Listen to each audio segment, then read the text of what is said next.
નમસ્કાર.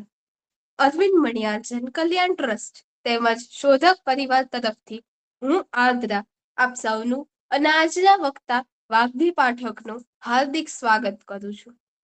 વાંચનનો શોખ ઘણાને હોય છે, પરંતુ ક્યારેક પુસ્તકો વિશે મૂંઝવણ હોય તો ક્યારેક અવેલેબલ ના હોય, ક્યારેક સમયનો અભાવ હોય તો ક્યારેક બુક ટોક સાંભળીને અમુક પુસ્તક વિશે વાંચન માટે પ્રેરણા મળે.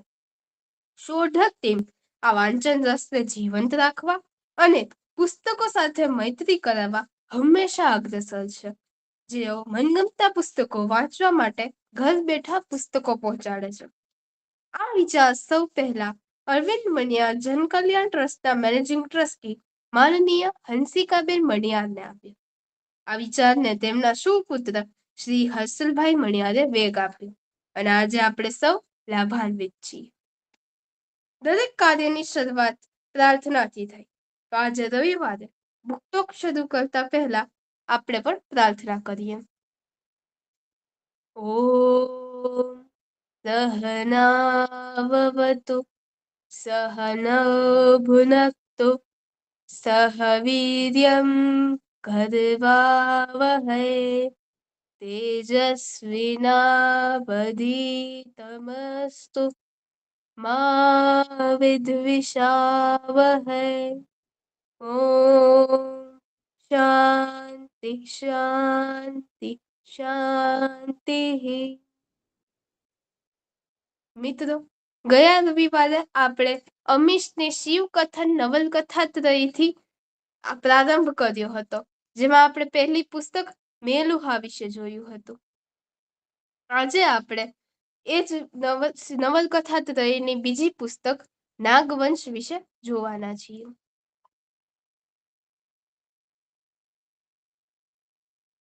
પ્રથમ પુસ્તક મેલુહાના અમર્ત્યો જ્યાંથી અટક્યું હતું ત્યાંથી જ બીજું પુસ્તક નાગવંશનું રહસ્ય શરૂ થાય છે. અનિષ્ટનો નાશ કરવા માટે પ્રગટેલા શિવ પોતાના રાક્ષસી શત્રુઓને શોધ્યા વિના જંપવાના નથી.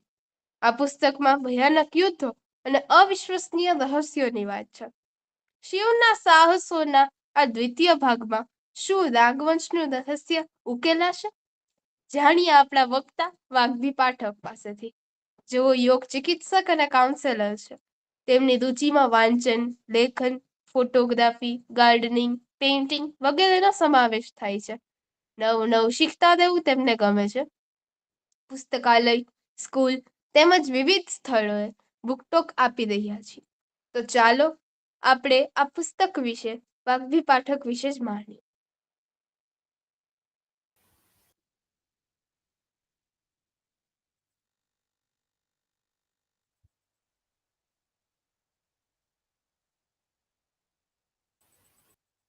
નમસ્કાર.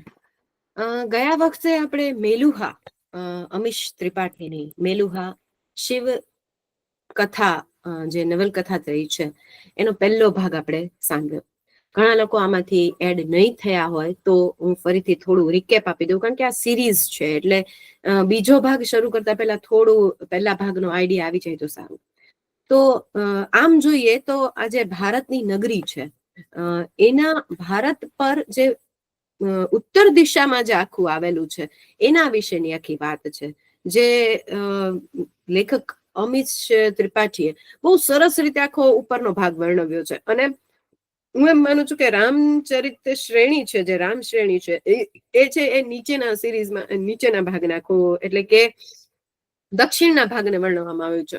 ઉત્તરના ભાગમાં જયારે પાકિસ્તાન કે બાંગ્લાદેશ કે એ બધું કંઈ જ નહોતું, પૂર્વ પશ્ચિમ કે ઉત્તરના ભાગમાં, ત્યારે આ આખું અખંડ ભારત જે હતું એની આ વાત છે. અને ઉત્તરમાં ભારતની મેં આખો નકશો જોયો, હું લાસ્ટ જે સિરીઝ છે આપણી આવતા રવિવારે, એમાં આખા નકશા અને અમુક પ્રતીકો જે મને ગમ્યા અને એની પાછળના જે રહસ્યો છે એની હું વાત કરીશ. તો અત્યારે મેલુહાની પહેલાની વાત કરી લઉં, 5 મિનિટમાં ટૂંકાવી લઉં. તો મેલુહાની શરૂઆત ત્યાંથી થાય છે જ્યાં માન સરોવર કૈલાસ જે તિબેટ છે ત્યાંથી શરૂ થાય છે. અને આ આખી જે સંસ્કૃતિ છે એને વણી લેવામાં આવી છે. શિવ છે એક સામાન્ય માણસ હોય તો અત્યાર સુધી આપણે શું રામ અને કૃષ્ણ અને એને સામાન્ય માણસ તરીકે એની કથા આવેલી છે રામાયણ અને ભાગવતમમાં, પણ શિવની સામાન્ય માણસ તરીકેની કથા કે એનો સંઘર્ષ છે એ બહુ ક્યાંક ઓછો જોવા મળ્યો છે. હા, આ પુસ્તકમાં, આ બુકમાં, આ સિરીઝમાં પણ એ જ બધું છે, એ જ બધું આવશે જે આપણે શિવ વિશે જાણેલું છે. પણ જો એક સામાન્ય માણસ હોય તો એને કઈ રીતના પ્રશ્નો નડે, સમસ્યાઓ નડે, કે એને ખુદને કઈ પ્રકારના પ્રશ્નો થાય, કે એ પોતાની શક્તિઓથી કેવી રીતે જાણીતા થાય, કે પોતાની શક્તિઓને કઈ રીતે જાણી શકે. તો સૌથી પહેલી છે જે અમીશ છે એને લખી છે મેલુહા. તો એમાં શરૂઆત એને માનસરોવર થી કરી અને એ મેલુહા ના હોય છે અને મેલુહા સુધી પહોંચે છે. માનસરોવરના સેનાપતિ હોય છે અને ત્યાંથી એને નીલકંઠ તરીકે જોઈ અને સૂર્યવંશીઓ છે એ મેલુહા લઈ આવે છે અને ત્યાંથી એ બધી જ જગ્યાએ પ્રવાસ કરતા કરતા, કરચપ્પા હોય કે પછી કુંજ હોય કે તેથી લડાઈ કરતા કરતા એને સંઘર્ષો આવે છે જીવનમાં, ત્યાંથી એ ઘડાય અને પોતાનું જે શક્તિ છે એને ઓળખે છે, કહેવાનો મતલબ એ છે. અને ત્યાં એને સતી સાથે પ્રેમ થાય છે, સતી સાથે લગ્ન થાય છે અને એને એના મિત્ર પણ મળે છે જે સારા મિત્ર તરીકે નંદી અને પર્વતેશ્વર જેવા અને બૃહસ્પતિ જેવા મળે છે.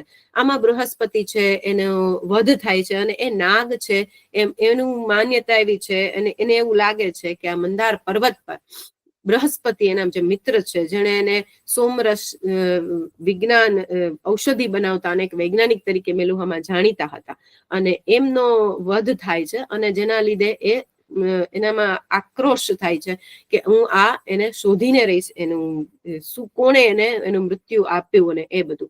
અને એના માટે એ શોધ માટે આગળ નીકળે છે પાર્ટ 2 માં, ભાગ 2 માં. એ પહેલા જણાવી દઉં કે સતી સાથે લગ્ન થાય છે અને દક્ષ છે એ સૂર્યવંશી અને ચંદ્રવંશીના યુદ્ધ થાય છે અને એમાં દક્ષ છે એ ચંદ્રવંશીના રાજા દિલીપ છે એને કેદી તરીકે સ્વીકારે છે અને પછી એ લોકો વચ્ચે સંધિ થાય છે અને ચંદ્રવંશી તરીકે પણ ચંદ્રવંશી જે રાજ્ય છે અયોધ્યા છે એ પહોંચે છે. અયોધ્યા છે એ રાજા રામની નગરી છે. ત્યારે છેલ્લો પાર્ટ આવે છે, છેલ્લો ભાગ આવે છે, છેલ્લું ચેપ્ટર આવે છે મેલુહાનું, કે સૂર્યવંશી અને ચંદ્રવંશી એ શું છે. ત્યારે વાસુદેવ છે, દરેક જગ્યાએ મંદિરની કલ્પનાઓ આપેલી છે અમીશે, કે જે જગ્યાએ જાય છે ત્યાં મંદિરની અને મંદિરમાં દર્શન થાય છે અને વાસુદેવ એટલે ત્યારે એમ કે છે કે દરેક જગ્યાએ જ્યાં શિવ છે ત્યાં એને શક્તિનો પણ અનુભવ થશે અને એની સાથે મદદરૂપ વાસુદેવ પણ આવશે. એટલે કે છે કે બધા પંડિતો છે એ વાસુદેવના અનુયાયીઓ છે અને દરેક જગ્યાએ મંદિરે પંડિત મળે છે અને એને જ્યાં પણ એની મૂંઝવણ હોય છે ત્યાં એને ઉકેલ લઈ આવવાની મદદ કરે છે અને ત્યાં પણ એને મળે છે. અને છેલ્લા ચેપ્ટરમાં મેલુહામાં એ કે છે કે સૂર્યવંશી અને ચંદ્રવંશી એ પ્રકૃતિના બે તત્વો છે, જે પ્રકૃતિ, પુરુષ અને પ્રકૃતિ જે મૂળ તત્વો છે એના વિશે વાત કરે છે કે દરેક વસ્તુ આનાથી બનેલી છે. દરેક વ્યક્તિમાં પણ પુરુષ તત્વ અને સ્ત્રી તત્વ છે. પુરુષ અને પ્રકૃતિ એટલે સ્ત્રીને કહેવામાં આવે છે. અને આ ભાગથી વસ્તુ આગળ વધે છે.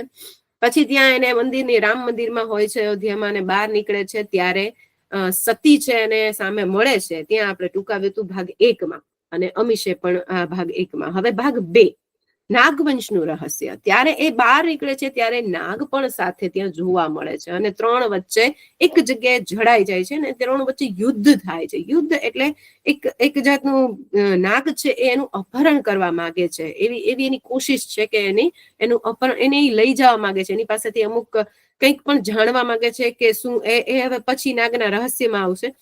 પણ આ બીજા ભાગ બસ ત્યાંથી ક્રમશઃ થાય છે અને બીજો ભાગ ત્યાં શરૂ થાય છે કે આ લોકો વચ્ચે લડાઈ થાય છે અને એમાં નાગ છે એ છૂટીને જતો રહે છે અને એમાં એને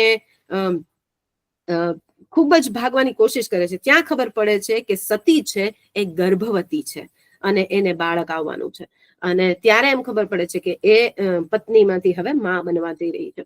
ત્યાં એ એક જગ્યાએ પડી જાય છે, કટારથી બંનેના વચ્ચે વાર થાય છે નાગ અને સતી વચ્ચે. પરંતુ નાગ છે એ ગર્ભવતી સતીને જોઈ અને ત્યાંથી જાય છે, ઘોડા પર ગમે એવી રીતે ત્યાંથી પલાયન કરે છે અને શિવ એની પાછળ દોડે છે. એ આખું બહુ સરસ ડિસ્ક્રિપ્શન હંમેશા આપેલું છે.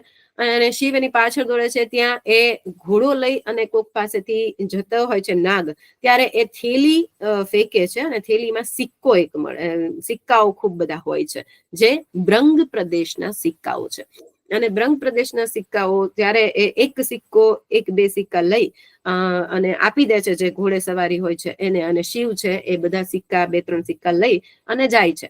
અને પછી એનું કુતૂહલ થાય છે કે આ સિક્કાઓ, સોનાનો સિક્કો છે એ ક્યાંથી મળ્યો અને આ વ્યક્તિ પાસેથી ક્યાંથી આવ્યો. તો એને ક્યાંક સોર્સ મળે કે બૃહસ્પતિ છે એને મારનાર જે નાગ છે એ જ હતો, એ જ એની રૂપરેખા એ જ હતું, પણ આ વ્યક્તિ છે એને ઓળખવો કેમ. એટલે ત્યારે એને નંદીને બધા કહે છે. અને એ દરમિયાન એવું બને છે કે એ જયારે અયોધ્યામાં હોય છે ત્યારે દિલીપ રાજાનો પુત્ર ભગીરથ, તો ભગીરથ છે એને જયારે પહોંચે છે ત્યારે એને એક નફરતની ભાવનાથી જોતો હોય છે કે આવું તો એટલે એને વિશ્વાસ નથી આવતો, શ્રદ્ધા નથી.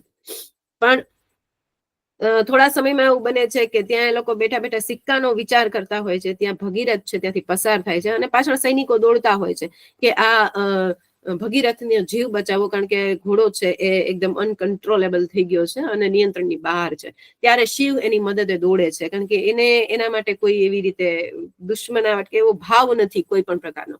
એટલે દોડે છે અને પાછળ અને ભગીરથને કહે છે કે લગામ છે એ તું છોડ, એમ એને ઢીલી કરી નાખ. એટલે ભગીરથ એમ કે છે કે અમને તો અત્યાર સુધી એમ શીખવાડવામાં આવ્યું છે કે ઘોડેસવારીમાં કે લગામ છે એ કંટ્રોલમાં, વધારે ખેંચું તો ઘોડો કંટ્રોલમાં આવશે. તો શિવ ત્યારે એની મદદ આવે છે કે તું મારું માન અને હું તારા પ્રોટેક્શન માટે, તારા રક્ષણ માટે જ વાત કરું છું. અને એનું માની લે છે ભગીરથ. અને પછી ત્યારે પછી એક સરસ સંવાદ આવે છે કે ઘોડો છે એના કાનમાં એક કંઈક ગીત ગાય છે શિવ, અને ત્યારે એ શાંત પડી જાય છે. અને ત્યારે ભગીરથ એમ કે છે કે તમે મારો જીવ બચાવ્યો તો હું તમને મારો પ્રાણ પણ આપીશ, કારણ કે તમે મારા પ્રાણ બચાવ્યા, તો જરૂર પડે તમે મારો પ્રાણ પણ લઈ શકો છો, અને હું તમારા પ્રાણ માટે હંમેશા તત્પર, મારા પ્રાણ આપવા તત્પર રહીશ તમારા માટે. અને પછી શિવ છે એને પૂછે છે કે આવી રીતે, તો કે પછી ઘોડામાંથી કહે છે કે મોઢા પાસે એને એક કીલ છે એ ફસાઈ ગઈ હોય છે. એટલે જેવી રીતે લગામ ખેંચે તો લગામમાંથી એ કીલ છે એને વાગતી હોય છે, ખીલી વાગતી હોય છે, જેના લીધે એ વધારે દર્દમાં આવે છે ઘોડો, અને વધારે તકલીફમાં હોવાથી વધારે ભાગે છે, નિયંત્રણ બહાર આવેલો જાય છે. એટલે ત્યારે એને ખ્યાલ આવે છે. ને ત્યારે એ ઘોડાને આપણે કહે ને કે પાળતું હોય તો આપણે એને ખીજાય ખરા, ગુસ્સે થાય તો ગુસ્સે થાય છે. પછી એને જયારે શિવ બતાવે છે ત્યારે એમ કે છે કે તારો કાંઈ આમાં વાંક નહોતો. અને ભગીરથને બહુ સારી રીતે એને સમજાવવામાં આવે છે. અને ત્યાંથી પાછી આગળ આ ઘટના જાય છે. અને ત્યારે એ લોકો એમ કે છે કે મારે કાશી જવું છે, કાશી પ્રયાણ કરવું છે. અને ત્યારે શિવ છે, પર્વતેશ્વર છે, ભદ્ર, નંદી, આ બધા આપણે જોઈ ગયા છીએ ગયા વખતે કે કોણ કોણ છે. નંદી એને મેલુહામાં મળ્યો હોય છે એટલે. અને આ બધા જાય છે, સાથે સતી હોય છે, ગર્ભવતી હોય છે, છતાં એ કાશી જાય છે. અને કે છે કે કાશીમાં ભગીરથ કે છે હું પણ સાથે આવીશ. થોડું ત્યાં અલગ પ્રકારના આપણે કે ને વાઇબ્સ છે, પણ અહીંયા મજા આવશે. અને ત્યાંથી પ્રવાસે જાય છે કે કાશી જવું છે મારે, અને પેલા તો નાગના લોકોનું રહસ્ય જાણવું છે અને એ સમજવું છે. એટલે કાશી જવા પ્રયાણ કરે છે. ને કાશી જાય છે ત્યારે આ જે સિક્કાને મળ્યું હોય છે એ પણ એના રહસ્ય એના મગજમાં હોય જ છે. અને અયોધ્યાથી કાશી જવા એ લોકો કરે છે ત્યારે એક આનંદમયી, જે બહુ સરસ કેરેક્ટર છે, અને દિલીપ છે એની દીકરી પણ છે, એટલે ભગીરથની બેન. અને એ એમ કે છે કે હું પણ ત્યાં આવીશ સાથે. અને રામની પૂજા, જ્યાં રામ, લક્ષ્મણ ને સીતા જ્યાં વનવાસે ગયા હતા ત્યારે જે તાડકા રાક્ષસી છે એનો વધ કર્યો તો વિશ્વામિત્ર સાથે લડાઈ કરીને. અને ત્યાં એ મારે એ જગ્યાએ સરયુ નદીના તટ પર રામની પૂજા કરવી છે, ત્યાં એવું મને ઈચ્છા છે. એટલે આનંદમય માટે બધી તૈયારીઓ પર્વતેશ્વર કરે છે. મનમાં એ આનંદમયી છે એ પર્વતેશ્વરને પ્રેમ કરવા માંડી છે. પણ પર્વતેશ્વર છે એને બ્રહ્મચર્યનું પાલન કર્યું હોય છે. એટલે બ્રહ્મચર્યના ઓલા એને કોઈ એને સામે કોઈ રિસ્પોન્સ નથી આપી શકતા. પણ મનમાં ક્યાંક પણ પર્વતેશ્વર છે એ હવે એની લાગણી છે એ ધીમે ધીમે ભીની થતી જાય છે. અને ધીમે ધીમે એ એના મય થતા જાય છે, આનંદમય થતા. એવું આગળ પણ જોવા મળશે આપણને. અને પછી ત્યાં પણ એક જયારે પૂજા થતી હોય છે ત્યારે પણ સતી અને શિવનું ધ્યાન છે એ નથી રહેતું, કારણ કે એને ખ્યાલ છે કે કંઈક એની આગળ પાછળ કોઈ એને પીછો કરી રહ્યું છે સતત. અને ત્યાં પણ યુદ્ધની શક્યતાઓ થાય છે. અને ત્યાં દૂર એવું આમાં આ વખતે એવું બતાવવામાં આવ્યું છે કે 2-3 ઘટના એક સાથે થાય છે. જ્યાં એક ઘટના એક જગ્યાએ થાય છે, બીજી ઘટના બીજી થાય છે. આ બાજુ પૂજા થતી હોય છે, ત્યાં બીજી જગ્યાએ એક એવા લોકો આવે છે કે જે બાળકને લઈ જવા માંગે છે. એ લોકોની એવી પ્રકૃતિ હોય છે મગધમાં, અને એ મગધ સુધી પહોંચવા માંગે છે, કાશીથી પેલા મગધ. તો ત્યારે એમ કે છે કે બાળક છે એને એ લોકો જે ઘોડે સવારી ને એવું થતું હોય, બળદની સવારી કરે છે, અને ત્યાં બેસાડીને એને લોહી લુહાણ કરી એની મૃત્યુ પણ થઈ જાય, તો પણ એ લોકો એવા શોખ માટે એવું કરતા હોય છે. અને ત્યાં એક ઘટના બનતી હોય છે, ત્યાં નાગ લોકો છે એ જ્યાં સતીનો અને શિવનો પીછો કરતા હોય છે, ત્યાં એને અવાજ સંભળાય છે અને લોકો દોડતા જાય છે. અને ત્યાં એ દરમિયાન મગધના જે રાજકુમાર હોય છે, એની ઉગ્રસેન છે, એની હત્યા થઈ જાય છે. કારણ કે એ ઇન્ટેન્શનથી એવા હોય છે કે બાળકો છે એને, આદિવાસીના જે જંગલમાં બાળકો છે એને લઈ અને આવી રીતે એ લોકો એની જે પ્રથા છે એ જાળવી રાખે. અને એ દરમિયાન નાગ છે એનાથી એ મૃત્યુ થઈ જાય છે, ઉગ્રસેનનું વધ થઈ જાય છે. અને ત્યારે ઉગ્રસેન છે એ રાજકુમાર હોય છે મગધના. અને પછી ત્યારે જ્યાં કાશી અને મગધ હોય છે, મગધ પહોંચે છે ત્યારે નરસિંહ મંદિર આવે છે. ફરી એકવાર મંદિર, જયારે પણ એમ કહેવામાં કે જયારે પણ વિકટ સ્થિતિ હોય ત્યારે એને એક શિવને મંદિર યાદ આવે છે, અને ત્યારે એ એના ઉત્તર સમસ્યાઓના હલ મેળવવા જાય છે. જેમ આપણે પણ કઈક તકલીફ હોય તો તરત આપણે પહોંચીએ મંદિર પાસે કે ઈષ્ટદેવ કે ઈશ્વર પાસે પહોંચીએ, એવી રીતે ઈશ્વરની પ્રાર્થના કરીને શાંતિ મેળવવા માટે ત્યાં પહોંચે છે નરસિંહ મંદિરે. અને ત્યાં એને પાછા એક વાસુદેવ પંડિત મળે છે, મગધના પંડિત. અને એ એને સમજાવે છે કે હજી હું કન્ફ્યુઝનમાં છું. શિવ એમ કે છે કે સૂર્યવંશી અને ચંદ્રવંશી, એને એમ થાય છે કે ચંદ્રવંશી સાથે મેં અન્યાય કર્યો અને સૂર્યવંશી છે એને મારો ફાયદો ઉઠાવ્યો, કે જે કોઈ પણ હોય. પણ ચંદ્રવંશીઓ છે જે મને ખરાબ લાગતા હતા એવા છે નહીં, અને હજી એ અનિષ્ટની શોધમાં છે કે અનિષ્ટ છે શું. એને એમ છે કે હવે નાગ છે એ અનિષ્ટ છે. એટલે પેલા સૂર્યવંશી એને એવા લાગતા હતા, પછી ચંદ્રવંશી, હવે નાગવંશી એવા લાગે છે.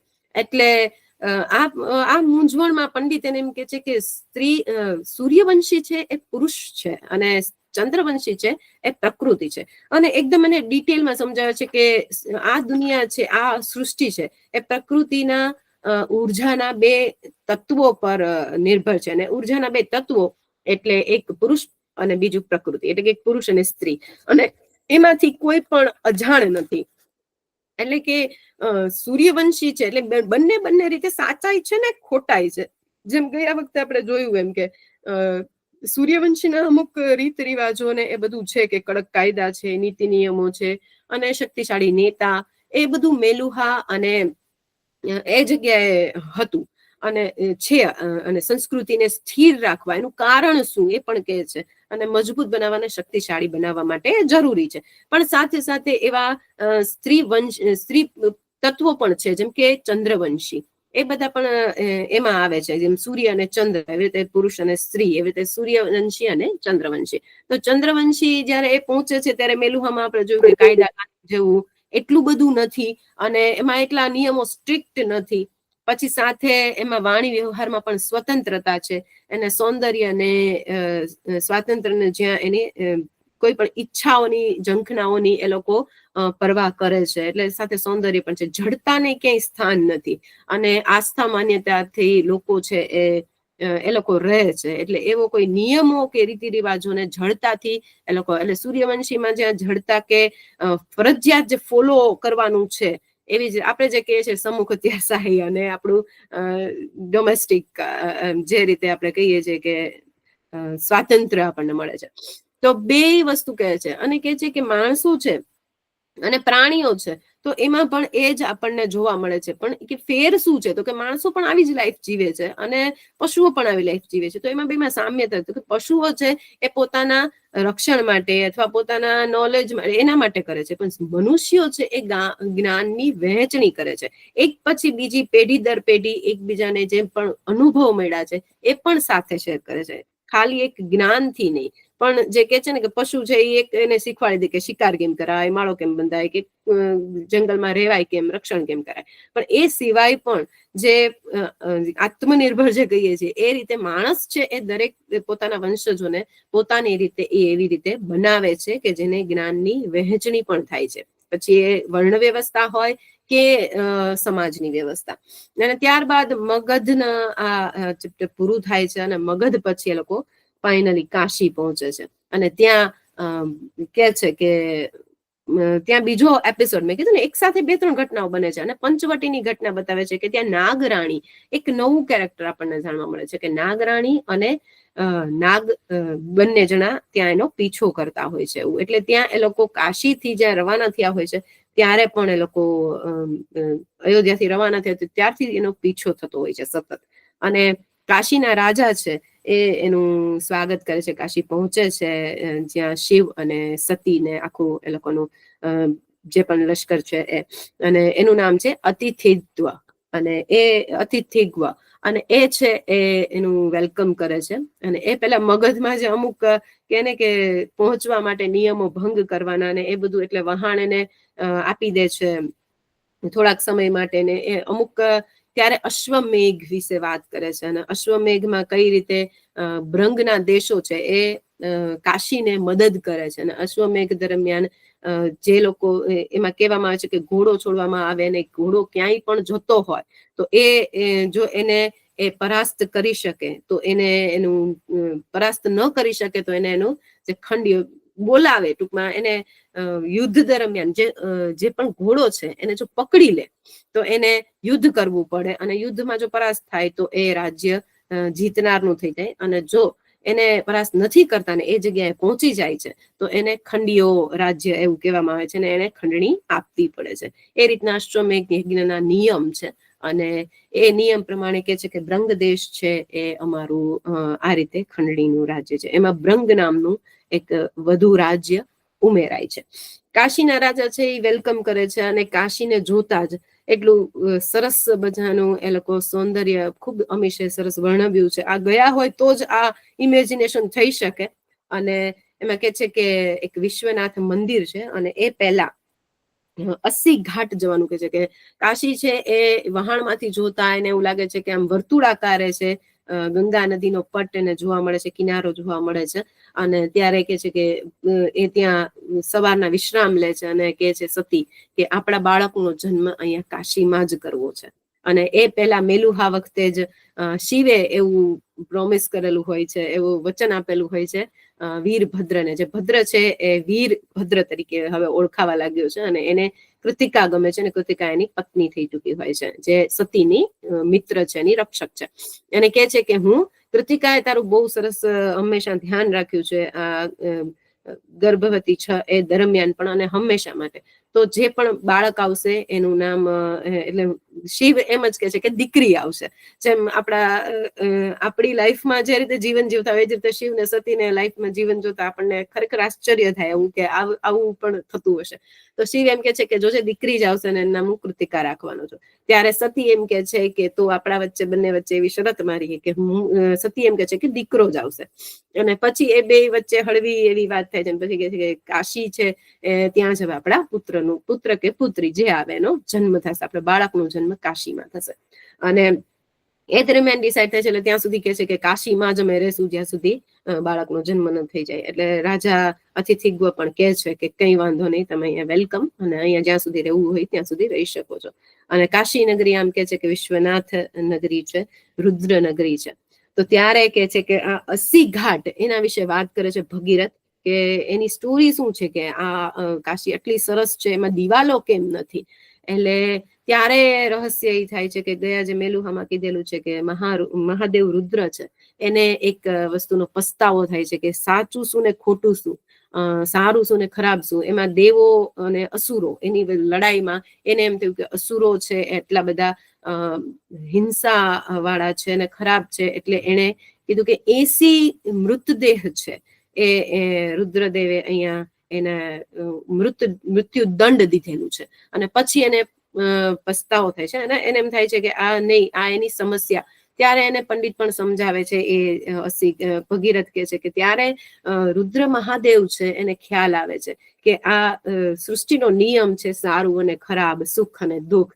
તો આમે અસુરો છે એસી મૃત્યુદંડ આપ્યા, એના માટે એને પસ્તાવો થાય છે. અને પછી ત્યાં જ એના જે દૈવી અસ્ત્રો છે એ બધું વિલીન કરી નાખે છે અને એનો નાશ કરી નાખે છે. અને ત્યારે એને 80 ઘાટ તરીકે ઓળખવામાં આવે છે કે અહીંયા કોઈ જ પ્રકારની હિંસા નહીં થાય અને કોઈ જ પ્રકારના જે કે ને કે યુદ્ધ નહીં થાય. એટલે 80 ઘાટ છે એકદમ સેફ માનવામાં આવે છે. અને લોકો કાશીમાં એટલે જ એમ કે છે કે અમુક લોકો છે એ રહેવા આવે છે શાંતિ માટે, અને જીવનના છેલ્લા જે દિવસો છે અહીંયા ગાળવા આવે છે. અને ત્યારે એમ કે છે કે અહીંયા તો રુદ્રદેવે આટલું બધું કર્યું છે તો એનું કેમ કોઈ પ્રતિમા નથી, એનું કેમ કોઈ સ્થાન નથી.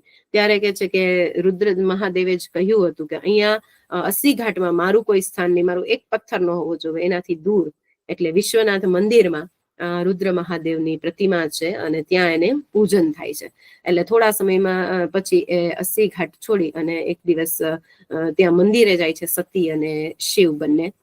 બપોરે કે એમ નીકળે છે અને બધી શોભાયાત્રા નીકળે છે અને પછી જાય છે. અને ત્યાં પહોંચે છે, ત્યાં રુદ્ર મહાદેવ છે એની પ્રતિમા જોવે છે. પહેલી વાર 2 ગર્ભગૃહો, જનરલી મંદિરમાં 1 ગર્ભગૃહ હોય, અહીંયા 2 ગર્ભગૃહો જોવા મળે છે. એની પાછળનું એને સમજાતું નથી સંકેત કે એની પાછળનું શું એક રહસ્ય હોઈ શકે.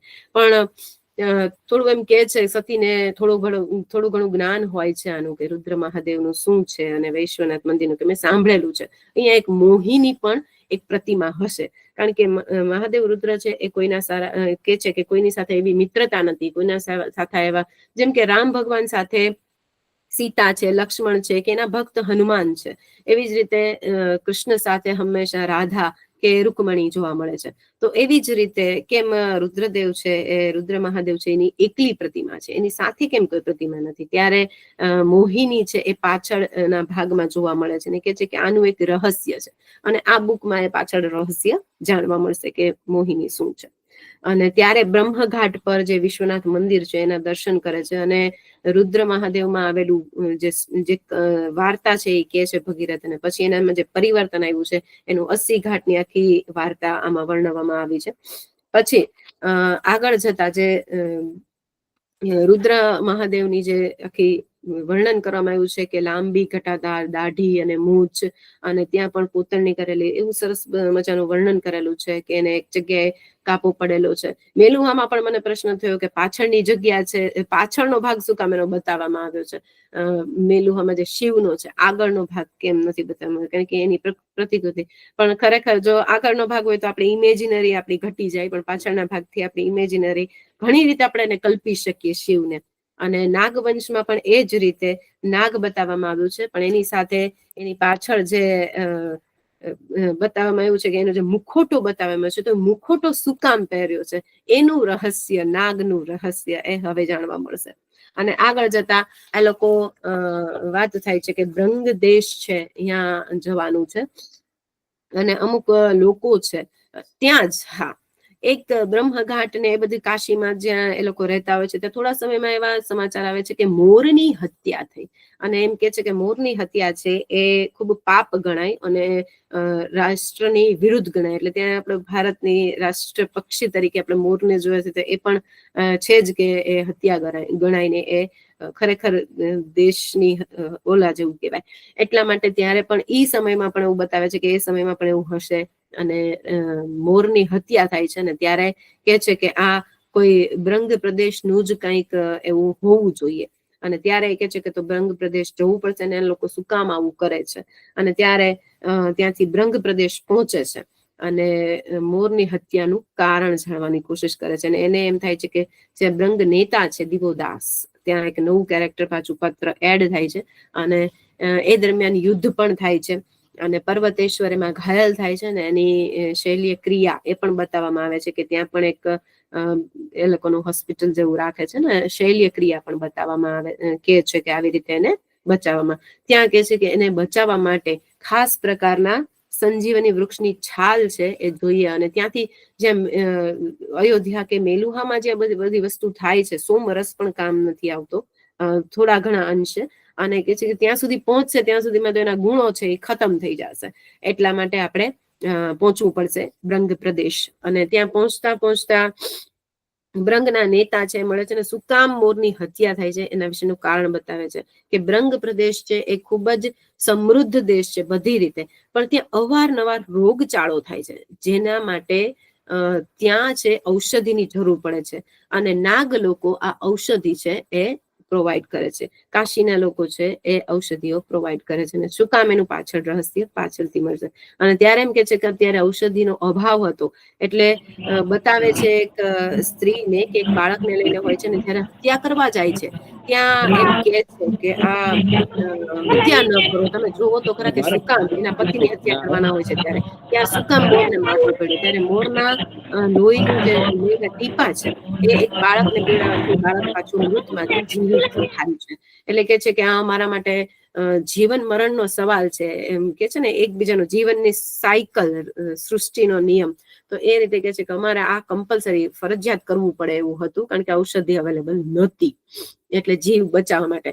ત્યારે પર્વતેશ્વર અને ભગીરથ ને બધા એકદમ એ લોકોનો વલોપાત થાય છે કે આ બહુ ખોટી રીતે યુદ્ધ થઈ ગયું, ઘણા મરી ગયા, તેમ છતાં આનું રહસ્ય છે ઉકેલાઈ ગયું. પછી ખ્યાલ આવે છે કે વારે વારે રોગચાળો થવાનું કારણ શું, તો એના રહસ્યમાં પહોંચીએ. અને પછી એના રહસ્યમાં તે પહોંચતા પહોંચતા બીજો પાર્ટ શરૂ થાય છે. મેં કીધું આ બુકમાં અલગ અલગ પાર્ટ જોવા મળશે. ત્યાં મેલુહાની સ્થિતિ બતાવવામાં આવે છે કે મેલુહામાં ભૃગુ છે, એ ભૃગુ ઋષિ છે એ પહોંચે છે અને દક્ષને કહે છે કે તમે સૂર્યવંશીનું જે વિજય મળી ગયો એ તો મળી ગયો, પણ એને શિવને શું કામ ચંદ્રવંશી રાજ્યમાં જવા દીધા અને ત્યાંથી એ કાશી ગયા. તમને ખબર છે કે આ વાસુદેવ છે એ દરેક જગ્યાએ પંડિત છે, એના મગજ સાથે રમે છે, એના મન સાથે રમી રહ્યા છે અને એને વધુ સમસ્યાના ઉકેલ માટે લાવે છે. એટલે જે આપણે જે જરૂરિયાત હતી સૂર્યવંશીને જીતાડવાની, કે એના પર આખું ભારતને, અખંડ ભારતને આખું કરવાની, એ તો થઈ ગયું, પણ સાથે હવે એના જે પ્રશ્નો છે એ પણ અકળાવી રહે છે ભૃગુને અને ભૃગુ ઋષિને અને સમ્રાટ દક્ષને. અને ત્યારે એમ કે છે કે વાસુદેવ છે એનું ધ્યાન રાખજો, કારણ કે આ વસ્તુ કદાચ એને હાર્મ કરી શકે મેલુહાને અને રાજા દક્ષને. અને પછી શિવ અને સતીના પુત્ર નો જન્મ થાય છે. એટલે કે છે કે મેં કીધું હતું ને કે પુત્ર આવશે, એટલે સતી એમ કે છે કે હું જીતી ગઈ. એટલે આગલી રાતે લોકોને એવું ડિસ્કશન થતું હોય છે, અને કે જીતી જાય તો, અને એવી રીતે. અને જન્મ થાય છે, અને પછી કે છે કે તમે તો કહેતા કે સ્ત્રીનો જન્મ, બાળકી આવશે, પુત્રી આવશે, તો કે કૃતિકા, તો કે હવે તો કે એનું કૃતિકા નહીં પણ એનું નામ કાર્તિક રાખીશું. અને ત્યારે કાર્તિકનો જન્મ થાય છે. અને દશામેઘ ઘાટ પર સ્વદીપના રાજા દિલીપનું કાશીમાં આગમન થાય છે. અને દિલીપ રાજા પણ ખૂબ પ્રાઉડ ફીલ કરે છે ભગીરથ માટે કે એ શિવની સાથે છે અને બહુ સારી રીતે લડાઈ કરી, અને ભગીરથ પણ એનો જીવ પણ બચી ગયો, જ્યાં પર્વતેશ્વર ઘાયલ થયા હતા ત્યાં બ્રંગ પ્રદેશમાં જતા. અને થોડા દિવસ માટે જ શિવ રહે છે, અને પછી એમ કે છે કે હવે બાળકની સંભાળ અને એના માટે થઈને પાછું એને બીજે જવાનું હોય છે બ્રંગ પ્રદેશમાં. એટલે અને ત્યાંથી પુત્ર દ્રપકુ પણ આવે છે. દ્રપકુ એ કે જે મેલુહા વખતે જયારે યુદ્ધ હતું ત્યારે એક અંધ વૃદ્ધ છે, જે વિકર્મ જેને કહેવામાં આવતા, એ છે એ પગે પડે છે શિવના. અને ત્યારે એમ કે છે કે એક સમયના અંગરક્ષક હતા, અને કે છે કે દ્રપકુને ચાન્સ આપો. એક વિકર્મના આખી સેના બનાવે છે પછી, અને એ મેલુહામાં આવે છે. એ દ્રપકુ પાછા આવે છે. દ્રપકુ અને પૂર્વક જે અંધ છે, એના અંધવૃદ્ધ છે એનું નામ છે. અને એ લોકો વિકર્મ છે, એ હવે તો વિકર્મ પ્રથા નાબૂદ થઈ ગઈ છે, નીકળી ગઈ છે, એમાંથી કાઢી નાખી છે શિવે વચન લઈને. અને દ્રપકુ પણ એની સાથે સેનામાં જોડાય છે, ને કે છે કે ચલો હવે નાગનું રહસ્ય હજી ઉકેલાતું નથી. અને બ્રંગના દરવાજે પહોંચે છે. રુદ્રદેવે એવું કીધું હતું કે બધા ચારિત્ર અને દેખાવથી નહીં, પણ એના કર્મથી છે એને માપવા જોઈએ. એવું જયારે બ્રહ્મદેશે પહોંચે છે, બ્રહ્મ સામ્રાજ્ય પહોંચે છે, ત્યારે એવું કે છે. અને પછી જતા જતા એમ કે છે કે આ બ્રંગ નામ કેમ પડ્યું, કારણ કે શિવને ખૂબ જ ક્યુરિયોસિટી છે. જેટલું આ એને ભ્રમણ કર્યું, એમ કે ને કે ભારત ભ્રમણ કર્યું, એવી સ્થિતિ છે. અને ત્યારે કે છે કે બ્રંગનું નામ કેમ પડ્યું, તો કે આ બ્રહ્મપુત્ર નદી છે, અને આ એક જ એવી નદી છે કે જે પુરુષ પર નામ છે એનું, જે પુરુષ તત્વની છે, એટલે તે પુરુષ પર બનેલી છે. બધી નદીઓના નામ સ્ત્રી પર છે, ગંગા, ગોદાવરી, કોઈ પણ આ છે નદી, એનું નામ બ્રહ્મપુત્ર નદી છે. તો એ એમ કહેવાય છે કે બ્રહ્મ છે એના પરથી આ નામ પડેલું છે, બ્રહ્મા પરથી. એટલે કે બ્રહ્મા અમારા પિતા, અને બીજી બાજુ ગંગા છે રહે છે, એટલે કે ગંગા છે એ મારી માતા, એટલે એનાથી આ નામ પડ્યું બ્રંગ, અને બ્રંગા પણ એને કહેવાય છે. અને ત્યાંથી એ બ્રંગ પ્રદેશ છે એ જાણીતો થયો છે. એના પછી બ્રંગની રાજધાનીનું નામ કે છે કે બ્રંગ હૃદય, જે પદ્મા નદી પાસે આવેલી છે. અને બ્રંગ હૃદય છે એટલા માટે એને કહેવામાં આવે છે કે માતા પિતા અને બંનેનું, અને રાજધાની બ્રંગ હૃદય છે. ત્યાં એ ઓમનું પ્રતીક છે એને જોવા મળે છે, અને એના વિશે વાત કરે છે કે નાગના આ ઓમ પ્રતીકનું શું છે. કારણ કે બ્રંગ દેશમાં સામ્રાજ્યમાં તો કે એ વાત કરે છે શિવ, ત્યારે એને એવી ખબર પડે છે કે આ બે જ પાસે હોઈ શકે, કાં એક નાગ રાણી પાસે અને કાં નાગ નાયક, એટલે એનું જે ખરેખર લોકનાયક હોય એ. તો એ બેની જ પાસે આ ઓમ, જે ગયા વખતે આપણે વાત કરી હતી કે ઓમ સિમ્બોલ છે, તો ઓમ પ્રતીક છે એ ભરત ઋષિએ કર્યું હતું. કારણ કે પેલા લખાતું પણ નહીં, ખાલી બોલાતું જ. તો એટલો એ પવિત્ર શબ્દ છે એમ કહેવામાં આવે છે. અને એ ઓમ છે એ લખાણમાં નહીં, અને એમાં સૂર્યવંશી ને ચંદ્રવંશીનો આખો એનો સાયુજ્ય, સ્ત્રી પુરુષ પ્રકૃતિ, એ બંનેનું આખું ઓમ છે એનાથી બનેલું છે. એટલે ઓમની કેપેસિટી, એની ગુણ, એના તત્વો બતાવવામાં આવ્યા છે મેલુહામાં. ત્યારે કે છે કે ઓમ છે એ નાગ, 3 નાગ ભેગા થતા હોય. હું લાસ્ટ સિરીઝમાં આખો બતાવીશ કે કઈ રીતે ઓમના નાગ રીતે ભેગા થાય છે, ઓમના સિમ્બોલ પાછળના રહસ્ય શું, એ આપણે લાસ્ટ સિરીઝમાં જોશું. પણ એવી રીતે કે છે કે આ ઓમ છે બે જ પાસે હોય છે. આ ટાઈપનો ઓમ છે બે પાસે જ એ લોકો ચિહ્નો કરેલા હોય છે, આવી રીતે ટેટુની જેમ. અને પછી કે છે કે નાગ ઔષધિ છે એ લેવા, જ્યારે મોરનું હત્યા થાય છે ત્યારે કે નાગ ઔષધિ લેવા ત્યાં જશું, તો જ આ બ્રંગ પ્રદેશ છે એનો રોગચાળો એ બંધ થશે. અને ત્યારે એ લોકો જ્યાં લેવા જાય છે ત્યારે નાગ ઔષધિમાં અમુક 2 વસ્તુ બને છે. ત્યારે પરશુરામ એવી વાત આવે છે કે આ બ્રંગ ઔષધિ ક્યાંથી મળશે, તો કે એ પરશુરામ પાસેથી મળશે. અને પરશુરામ છે એ ત્યારે એમ કે છે કે એક સમયના એ તો વિષ્ણુનો અવતાર છે, અને એને પણ સાથે સાંકળવામાં આવ્યા છે કે નાગ ઔષધિ એક જગ્યાએ છે, ત્યાંથી એ જંગલ છે, અહીંયા મળે છે, અને ત્યાં પરશુરામ રહે છે. ત્યારે એ પરશુરામ પાસે એ બહુ રાક્ષસી, એમ કે છે કે માનવ ભક્ષી વ્યક્તિ છે. અને પરશુરામની વાત ત્યાં પણ મૂકવામાં આવે છે કે છે ને કે જ્યાં શિવ છે ત્યાં શક્તિ છે, ત્યાં વાસુદેવ પણ છે.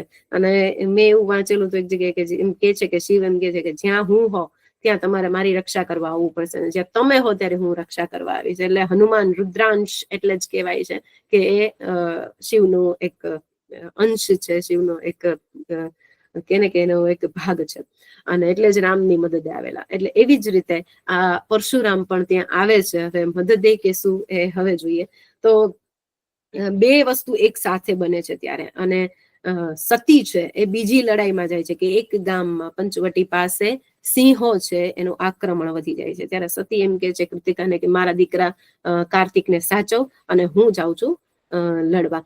એ દરમિયાન ભારતની સંસ્કૃતિ પણ વર્ણવામાં આવે છે કે કાશી છે એનો એ જગ્યા છે, એની બેન રક્ષાબંધનની વસ્તુ બતાવવામાં આવે છે કે રક્ષાબંધન છે અને એની બેનને રાખડી બાંધતી હોય છે. ત્યારે સતી જોઈ જાય છે અને કે છે કે આ તો કે આ મારી બેન છે ને નાગ કન્યા છે, એનો જન્મ જે કે ગયા વખતે મેલુહામાં જોયું એમ કે પૂર્વ જન્મના કર્મોને લીધે એ લોકો આવી રીતે બને છે. એટલે 2 હાથ ને અલગ પ્રકારની દશા, એ આખું વર્ણન બતાવે છે કે નાગનું વર્ણન એ રીતે છે કે એના 4 હાથ છે, જે જનરલી 2 હાથ હોય એના બદલે.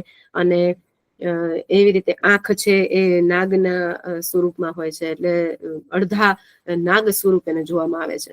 અને એવી રીતે એનું વર્ણન થાય છે. પછી કે છે કે આ મારી બેન છે પણ અહીંયા સ્વીકાર થતો નથી, એટલા માટે હું એને આવી રીતે મહેલમાં અલગ રાખું છું. ત્યારે એને ગુસ્સો આવે છે સતીને. પણ સતી અને ભગીરથ વચ્ચે બહુ સરસ આખી અતિથિક વચ્ચે અને સતી છે 2 વચ્ચે વાત થાય છે કે આ વસ્તુ મારે આવી રીતે દુનિયાથી છુપાવી પડી હતી, પણ જો હું ન છુપાવું તો એને નાગના સામ્રાજ્યમાં જવું પડે.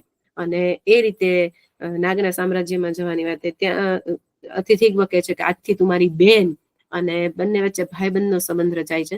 ત્યાં સતીને ખબર પડે છે કે પંચવટીમાં આવા સિંહોનું આક્રમણ થાય છે. ત્યારે એમ કે છે કે હું અહીંયાથી કઈ કરી નહીં શકું, કાશીના અતિથિગ્વ, પણ બને ત્યાં સુધી તો કે હું સૂર્યવંશી છું સતી, કે હું એવી રીતે હાર નહીં માની લઉં, એટલે હું જઈશ. અને કે છે કે મેં તને બેન બનાવેલી છે, પણ મને રક્ષા હું તારી કરવા માંગુ છું, પણ તું ના જા એમ. અને સતી છે ગમે એમ કરીને કે છે કે મારી સાથે સેના મોકલો ને આપણે એને પંચવટીમાંથી બચાવીએ બધાને. અને ત્યાં બાળકો છે ને એ બધા છે ને બચાવવાની કોશિશ કરે છે. અને ત્યારે યુદ્ધમાં છે અમુક શરણાગતિ સ્વીકારવાનું થાય છે સતીને, એમ કે ભાઈ નહીં પહોંચી શકાય, અશક્ય છે આટલા સામે લડવાનું. ત્યાં એક સિંહ અને વાઘ બંનેનું સર્જનથી થયેલું, જે આપણે ડોગ ને એની ભાષામાં મિક્સ બ્રીડ કહીએ, તો એવી રીતે સિંહ અને વાઘ બંનેની પ્રતિકૃતિ, મોઢું સિંહનું પણ જે એના શરીર છે એમાં વાઘના જે પટ્ટા હોય છે એ પ્રકારનું. એટલે સિંહ અને વાઘના ઓલાથી સંયોજનથી બનેલું એક સિંહ વાઘ બાળ છે એ હોય છે. અને એ આક્રમણ કરે છે, એની સાથે સિંહણો પણ હોય છે. એટલે ઘણું બધું વિસ્તારને છે એ લોકો રાજ્ય કરવા માંગતા હોય છે, રાજ કરવા. ત્યાં એ યુદ્ધ કરે છે પણ પહોંચી નથી શકતા. પણ ત્યાં પાછળ સતીને નાગરાણી અને નાગને ખબર પડે છે કે આ લોકો પંચવટીમાં ગયા છે, અને પકડવાની કોશિશ કરે છે. ત્યાં એ લોકો યુદ્ધમાં સતીને આવી રીતે હાર નથી જોઈ શકતા. એટલે ત્યારે આપણને એમ થાય કે સતી માટે એ સારું વિચારે છે કે ખરાબ વિચારે છે. અને ત્યાં એ નાગને જોઈ નથી શકતા એવી સતીને, અને નાગ અને નાગરાણી છે એ એના લોકો સાથે પહોંચે છે અને યુદ્ધ પણ કરે છે. અને ત્યાં સિંહણને એ લોકોને ઘાયલ કરીને એ લોકો સતીને બચાવે છે. અને ત્યારે સતીને એ મુખોટો ખબર પડે છે કે આ બે કોણ છે. અને ત્યારે સસ્પેન્સ ખુલે છે કે નાગરાણી અને નાગ. ત્યારે નાગનું આખું દ્રશ્ય જોવે છે કે બંને આંખ જે સમાંતર હોય ને બદલે જુદી જુદી દિશામાં, બાજુમાં હોય ને બદલે જુદી જુદી દિશામાં છે. હું તમને વર્ણન કરીશ એટલે ઓટોમેટિક આઈડિયા આવી જશે કે અલગ અલગ દિશામાં બંનેનું બતાવેલું છે. પછી માથું છે એ, કાન છે એ હલતા હોય છે, અને માથું છે એમાં જે મોઢું છે એ હાથીની સૂંઢ જેવું હોય છે. અને મને ખ્યાલ છે કે તમને આઈડિયા આવી જ ગયો હશે કે કોણ છે. અને ત્યારે એને જોઈને એમ કે છે કે તું કોણ છે, સતીને ખ્યાલ નથી હોતો. અને ત્યારે નાગરાણી એટલે કે છે નાગરાણી કે છે કે મારી નાખ તું એને સતીને, એમ. તારે તો એ જ બદલો જ લેવો હતો. તો કે નાગરાણી એમ કે છે, અને નાગ કે છે કે નહીં, હું સત્ય જાણ્યા વગર બદલો લેવા નથી માંગતો, મારે સત્ય જાણવું છે. અને ત્યારે છેવટે મુખોટું ખોલે છે નાગરાણીને, કે છે તું કોણ છે. એટલે એમાં પણ નાગરાણીને પણ એવી જ રીતે આખો વેશ છે, ને પોતાની જ પ્રતિબિંબ હોય સતીનું એવું ખબર પડે છે. અને સતીનું પ્રતિબિંબ જોઈને એમ થાય છે કે તો મારી જ પ્રતિકૃતિ છે, બસ આ ખાલી એક થોડુંક ભેદભાવ છે, તો હું કુરૂપ લાગુ છું ને, હું સારી નથી દેખાતી ને, બસ એટલે જ મારા પિતાએ મને તરછોડી નાખી અને તને રાખી. અને ત્યારે સતીને ખબર પડે છે કે નાગરાણી બીજું કોઈ નહીં પણ એની બેન કાલી છે. અને પછી ખ્યાલ પડે છે કે આ એનો પુત્ર, જે સતીનો પુત્ર, જે મેલુહામાં આપણે જોયું કે એને કીધું હોય છે કે મૃત આવ્યો છે બાળક, અને એના લીધે એને વિકર્મ તરીકે ભોગવવું પડ્યું હોય છે. ત્યારે એને ખબર પડે છે કે એ મૃત નથી પણ નાગ રીતે જન્મ થયો હોય છે. એટલે એને નાગ વંશમાં એને મૂકી આવ્યા હોય છે, બીજા રાજ્યમાં. કારણ કે મેલુહા અને એ જગ્યાએ નાગ ને હોતું નથી પરમિશન, એને પ્રતિબંધ છે. એટલે એને મૂકી આવ્યા છે. ને પછી ખબર પડે છે કે મને સાચે કઈ ખબર નથી, મને તો એમ જ કહેવામાં આવ્યું હતું કે મારો દીકરો મૃત છે. અને પછી એને ગળે વળગાડે છે, અને ખૂબ માં અને પુત્રનો સંવાદ સરસ થાય છે. ને પછી બધું ભૂલે છે. એને જે મારવા માંગતો હતો એમ કે છે કે હું મારી માને કેમ મારી શકું. અને પછી ત્યાં બીજો એપિસોડ શરૂ થાય છે. સાથે સાથે કહું છું, બે ઘટનાઓ ઘટે છે.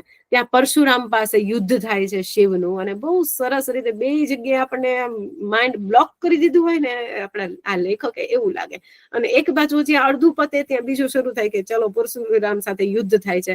અને પછી પરશુરામ સાથે યુદ્ધમાં પરશુરામને ખબર પડે છે કે આ બીજું કોઈ નહીં પણ મહાદેવ છે. હું અમુક રહસ્યો નહીં હજી કહું, કારણ કે એ વાંચવાની ખરેખર મજા આવશે. કે એક એક ચેપ્ટર એમ થાય કે ઓહો આ રહસ્ય છે, ઓલું રહસ્ય છે, એમ ખુલતું જશે.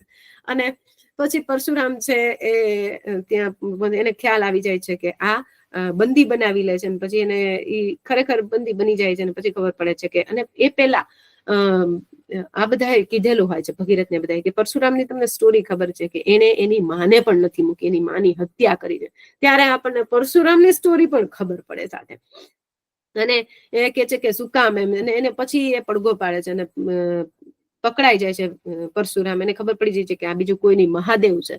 તો કે બસ તમે મારા તારણહાર છો, ને મારાથી જે પણ કઈ તપસ્યા કઈ ભૂલ થઈ છે એનો હું પશ્ચાતાપ કરવા માંગુ છું, એમ કરીને એ ખૂબ શસ્ત્રો સાથે લડતો હોય છે. પણ એક સમય એને ખ્યાલ આવી જાય છે કે મહાદેવ છે, એટલે એની સામે એ શસ્ત્રો છે એ ટેકાવી દે છે. અને પછી કે છે કે નાગની ઔષધિ છે, હું અહીંયાથી તમને મોકલીશ, કઈ વાંધો નહીં. અને પછી રસ્તામાં જતા એ કે છે પરશુરામ, કે પૂછે છે શિવ કે આ પૂછાય તો નહીં, પણ આવું સાંભળ્યું છે કે માની હત્યા કરી, એટલે આવું સાંભળ્યું છે તો એ વાત સાચી છે?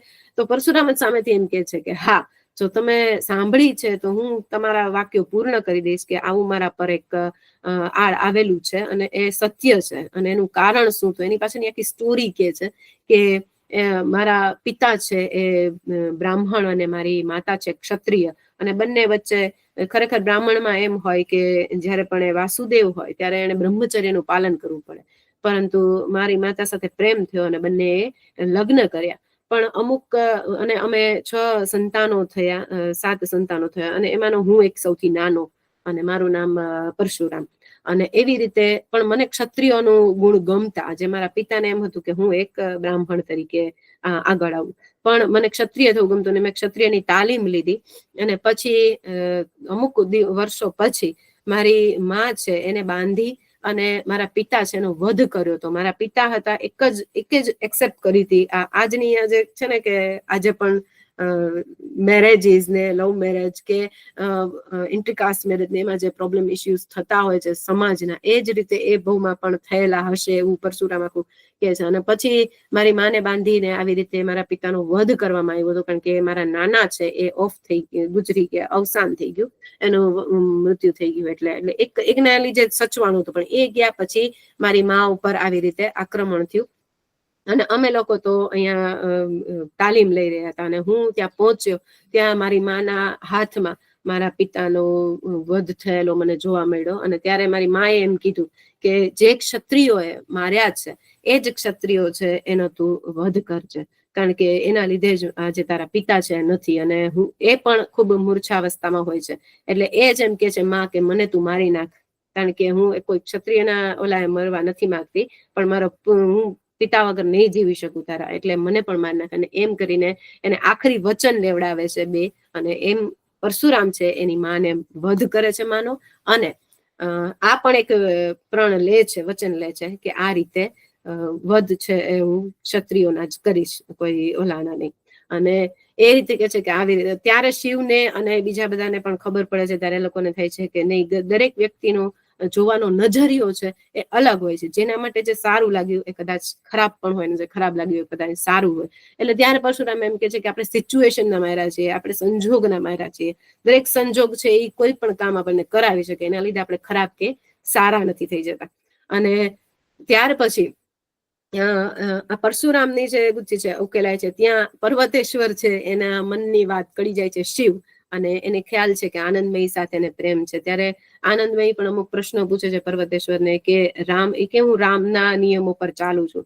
તો કે રામ ભગવાને એવું તો નતું કીધું કે કોઈના મનને કોચવું, અથવા તો નિર્દોષ છે એને સજા આપો. તો મને તમે, હું નિર્દોષ જ છું ને તમને પ્રેમ કરું છું, તમે મને તો એના માટે સજા આપો છો, એમ કરીને એને વાતમાં લે છે. એટલે વાત એની સાથે એવી રીતે કરે છે. અને શિવ પણ એ માટે એગ્રી થાય છે કે તમારા મનમાં, પર્વતેશ્વરને કહે છે કે આટલા વર્ષોથી જે નહોતું, પણ હવે જે પ્રેમ જાગ્યો છે તો એ લાગણીને તું દબાવે છે, તો પણ એ પણ ભગવાન રામના વિરોધ, રીત રિવાજની વિરુદ્ધ છે. ત્યારે આપણને એમ થાય કે કાશ કદાચ મહાભારતમાં ભીષ્મ પણ આવી પ્રતિજ્ઞા છે એ બહુ એકદમ સજ્જડ રીતે, એકદમ કીધું હોય ને કે રિવાજ છે કે રીત છે કે કંઈ પણ આવું કોઈ શિસ્ત છે તો એ ક્યાંક પણ મોલ્ડ કરી શકાય. એકદમ રિજિડ કે એકદમ કડક રીતે એનું પાલન કરીએ તો ક્યારેક આપણને પણ, કે વૃક્ષ છે એ ત્યારે પડી જાય ત્યારે એને નમાવામાં ન આવે. તો આ અમુક નીતિ નિયમો છે એ ક્યારેક એને બેન્ડ કરવા જરૂરી છે, એને તોડવા નહીં, પણ એને થોડાક મૂળની જરૂર છે, પરિવર્તનની જરૂર છે. અને ત્યારે શિવ એમ કે છે પર્વતેશ્વરને થોડુંક પરિવર્તન લાવ, અને જે ગયા તારું જે લક્ષ્ય હતું સૂર્યવંશી માટે એ તે પૂરું કર્યું છે, અને જે પણ કર્યું છે આનાથી રાજા રામને પણ દુઃખ થશે કે એને આવા નિયમો છે એ આના માટે બનાવ્યા હતા, નહીં કે નિર્દોષ વ્યક્તિને પરેશાન કરવા. દોષી માટે આ બધા હતા વસ્તુ. એટલે ત્યારે એગ્રી થાય છે ને પછી પર્વતેશ્વર અને આનંદમયી છે એના લગ્ન થાય છે અને ભગીરથ પણ ખુશ થાય છે કે સરસ મારી બેન છે એને આ સરસ એક મળી ગયું. અને પાછી બીજી સ્ટોરી થાય છે બીજી બાજુ, જે પર્વતેશ્વર ના આનંદમય લોકો પાછા આવતા હોય છે વહાણમાં પરશુરામ સાથે, શિવ ને બધા આવતા હોય છે. ત્યાં બીજી બાજુ પંચવટીમાં નાગરાણી અને નાગ કે જે ગણેશ છે એ આવે છે. અને ત્યારે એમ કે છે ગણેશ અને નાગરાણી કે હવે અમે અહીંયા અમારી દુનિયામાં જ છીએ, બસ હું તને ક્યારેક મળવા આવીશ કાશી, પણ હું નહીં હવે બાકી તારી સાથે રહું. તો કે નહીં, એવું કે આટલા વર્ષો પછી તું મને મળ્યો છે અને બધા ખુશ થશે જોઈને. તો કે તમારા પતિ, તો કે પતિ નહીં, આપણે કહે ને કે પિતા છે તારા, એમ. તો કે ભલે તમે માનો પણ એ મને નહીં સ્વીકારે એમ. ત્યારે એમ કે છે કે એ તું મારા પર છોડ દે અને મને ખ્યાલ છે કે મહાદેવ શિવ તને સ્વીકારશે. પછી એ લોકો પાછા કાશી પહોંચે છે અને ત્યાં શિવ છે એ ખૂબ આતુરતાથી રાહ જોવે છે. એને ખ્યાલ જ નથી કે આવી રીતે પંચવટીમાં આવી બધી ઘટનાઓ ઘટી ગઈ, સતીની સાથે સતી ગયા અને આવી રીતે નાગ ક્યાંય પણ. અને પછી ત્યાં પહોંચે છે અને ત્યાં પહોંચી અને ખૂબ રાહ જોવે છે કે હું કાર્તિકને મળી શકીશ, મારા પુત્રને, મારી પત્નીને. અને ત્યાં પહોંચી અને આ બધા પ્રોબ્લેમ સોલ્વ થઈ જાય છે કે બ્રંગ પ્રદેશમાં ઔષધિ આવી જાય છે અને હવે બીજા પર નિર્ભર રહેવું નથી પડતું. કાશી છે એને પણ બ્રંગ પ્રદેશ સાથે સારા સંબંધો રચાય છે. એટલે એકજૂટ કરવાની, એકતાની વાત છે કે એક કરવાના છે બધાને. એટલે જ્યાં મેલુહા ને અયોધ્યા છે એ એક તરફ જાય છે, ત્યાં પછી પાછો આ પણ એક બને છે કે બ્રંગ પ્રદેશ, એટલે એ ઉત્તરનો ભાગ આખો એક થઈ ગયો છે, હવે એક જ રંગે રંગાઈ ગયો છે. અને પછી કાશીએ પહોંચે છે ત્યારે શિવ છે એને કે છે કે મારી એક બેન પણ છે. તો કે એ તો તે મને અત્યાર સુધી કીધું નથી. તો કે મને ખબર નથી. અને આવી રીતે બનેલી બધી ઘટનાઓ કે છે. અને પછી કે તારો પરિવાર મારો પરિવાર, હું એક્સેપ્ટ કરું છું એને. અને પછી નાગરાણી સાથે મળે છે અને પાછળ એક બાળક ઊભું હોય છે, એની વાત નથી કરતી સતી. અને પછી એમ કે છે કે આ બાળક છે એ પણ જે મૃત બાળક મને જે કહેવામાં આવ્યું હતું એ બાળક છે. અને ત્યારે શિવને એમ થાય છે કે જો આ મૃત બાળક છે તો રાજા જે એના પતિ છે, સતીના પહેલા પતિ જે ચંદ્રધ્વજ, તો એનું પણ એવી જ રીતે કદાચ મૃત્યુ કરવામાં આવ્યું હોય, હત્યા થઈ હોય, અથવા તો એને જ એવી જ રીતે ક્યાંક પણ મૂકવામાં આવ્યા હોય કે એવી રીતે એને અલગ રાજ્યથી દૂર કરવામાં આવ્યા હોય, એવું પણ બની શકે, એવું એને ફેમ થાય છે. પછી ત્યાંથી એ વસ્તુ આગળ વધે છે અને કે છે કે બાળક છે ત્યાં એને એ જ વસ્તુ યાદ આવે છે જ્યાં બૃહસ્પતિ છે એને જે મૃત્યુ થયું હોય છે, જ્યાં વધ થયો હોય છે, ત્યારે એને હાથમાંથી નાગ સાથે એની યુદ્ધ થાય છે, કારણ કે મોડા પહોંચે છે અને બૃહસ્પતિ એના હાથમાં જ ખતમ થઈ જાય છે. ત્યારે એની સાથે જે નાગ છે એના હાથમાં જે બ્રેસલેટ જેવું હોય છે કે એવું કડું જેવું હોય છે, એના હાથમાં આવી જાય છે. અને ત્યારે જયારે ભેટી પડે છે કે મારો પુત્ર, અને ત્યારે એને ખ્યાલ આવે છે કે આ એ જ હાથ છે અને આ એ જ એની સાથે એ કડું એને આપે છે. ત્યારે ખબર પડે છે કે આ એ જ છે જેને બૃહસ્પતિને માર્યો છે. અને પછી એ કે છે કે તમે શાંત થાવ, અને ક્રોધિત થાય છે શિવ. ત્યારે એમ કે છે કે આના વિશે હું તમને વ્યવસ્થિત વાત કરીશ, પણ શિવ સાંભળતા નથી, જતા રહે છે. એ દરમિયાન દક્ષ પણ આવે છે, રાજા દક્ષ જે સતીના પિતા છે, અને વિરિણી જેની માતા છે, એ પણ આવે છે કે હું પણ કાશીમાં આખું પરિવારને મળવા ઉત્સુક છું, અને આવી રીતે સરસ મજાનો વિજય કર્યો, બધા સાથે સંધિ કરી, એના માટે હું ખૂબ ઉત્સુક છું જવા માટે. અને જાય છે કે મને બોલાવે નહીં તો હું જાઉં છું, કે બોલાવે પછી જ જવાય, એ સિવાય ન જવાય, કારણ કે ચંદ્રવંશીના રાજા છે, તો કે નહીં મારે જવું છે. ને એ અહીંયા પહોંચે છે અને ત્યારે સતી ગુસ્સે થાય છે કે તમે મારાથી કઈક વાત છુપાવી છે. અને ત્યારે નાગરાણી સામે આવે છે. નાગરાણી છે ને માસે એટલો ક્રોધ છે કે એ પિતાની સામે એક કટાર લઈને ઉભે છે કે કાં હવે હું ખતમ થાવ ને કાં તમે ખતમ થાવ. ત્યારે દક્ષ છે એમ કે છે કે તારી માં, એ આખું એની માં ઉપર ઢોળી દે છે બધું, તારી માં છે એને નાગને જન્મ આપ્યો હતો, એટલા માટે મારે આવી રીતે કરવું પડ્યું. અને ત્યારે વીરણી એને એની માતા લઈ જાય છે પાછા, કે હવે અહીંયા નથી રહેવું. અને ત્યારે દક્ષ છે રાજા, એનું અભિમાન બહાર આવે છે કે શિવને કે છે, શિવ કે છે કે તમારે એક્સેપ્ટ કરવું જોઈએ, કારણ કે આ તમારી દીકરી છે. અને ત્યારે શિવને એમ કે છે કે મેં તને એક આદિવાસી તું હતો, માનસરોવરમાં હતો, ને એમાંથી હું તને અહીંયા સૂર્યવંશી તરીકે હું તને લઈ આવ્યો, અને મેલુહા જેવી મેં જગ્યા આપીને, તમારા રાજ્યને જગ્યા આપીને એ એના ઓલામાં આવી જાય છે, અભિમાનમાં, કે જે કોઈ પણ એની સિચ્યુએશન છે એને ઓવરકમ કરવા, એને ઢાંકવા માટે. અને ત્યારે એને શિવને પણ એમ થાય છે કે ખરેખર દક્ષ છે એનું અસલી રૂપ સામે આવ્યું, કાં કોઈથી બીવે છે અને એના પિતાની પ્રતિજ્ઞા લીધી હોય છે, એટલે ત્યારે એમ કે છે કે આ પિતાની પ્રતિજ્ઞા છે એ એને નડી જાય છે, અને એટલા માટે એ એની દીકરીને સ્વીકાર નથી કરતો. પણ શિવ એમ કે છે કે મને એવી કોઈ પ્રતિજ્ઞા નથી ને હું તમારી સતીની બેનનો પણ સ્વીકાર કરું છું, અને મારા જે સતીનું બાળક છે પેલું એનો પણ સ્વીકાર કરું છું. પહેલા કાર્તિકને જોઈને પણ એમ થાય છે કે આ કંઈક અલગ પ્રકારનું વ્યક્તિ છે, પ્રાણી છે, કે શું બાળક છે. પણ પછી એની સાથે એને પણ મિત્રતા થઈ જાય છે, અને કે છે મારે ભાઈ જોતો હતો મને ભાઈ મળી ગયો. અને સતી પણ એ જ રીતે એને ઇન્ટ્રોડ્યુસ કરે છે કે તારે એક ભાઈ જોતો હતો ને, તો તને ભાઈ મળી ગયો. અને બંને ભાઈઓ છે એનું બહુ સરસ આખું બતાવ્યું છે કે બંને લડે પણ છે. અને ગણેશ છે ત્યાંથી જવાની તૈયારી કરે છે કે જો હું શિવને એક્સેપ્ટેડ નથી, અને તો હું મારી માં છે એ મારા વગર રહી લેશે, કારણ કે મારા વગર એને એટલા વર્ષ રહી લીધું, પણ એ એના પતિ વગર નહીં રહી શકે, એટલે કે શિવ વગર નહીં રહી શકે. એટલે ત્યારે આખી શિવની કથા જ પાછી આપણને જોવા મળે. અને ત્યારે એ ગણેશ છે એ જાય છે અને જતો હોય છે, ત્યાં એક યુદ્ધ પાછું આવે છે, ત્યાં બીજા લોકોનું આક્રમણ આવે છે, અને ત્યારે ગણેશ છે લડે છે અને બધાની રક્ષા કરે છે. ત્યારે પાછું શિવને એમ થાય છે કે ના, આ નાગ વંશના અમુક જે છે વંશ છે અમુક, એ સાવ એવા જેવો હું સમજતો હતો એવા તો ખરાબ છે જ નહીં. એટલે જયારે સૂર્યવંશી વખતે જયારે જીત થઈ, ત્યારે ચંદ્રવંશીઓ માટે જે એને પ્રતિભાવ મળ્યા કે એવા ખરાબ નથી જેવા હું માનતો હતો, કે મારા મગજમાં એવી રીતે આપણે કહે ને કે દ્રષ્ટિ કોક આપણને કહે ને આપણે એવું માની લઈએ, એટલે દેખેલું સાંભળેલું આપણે સમજી લઈએ.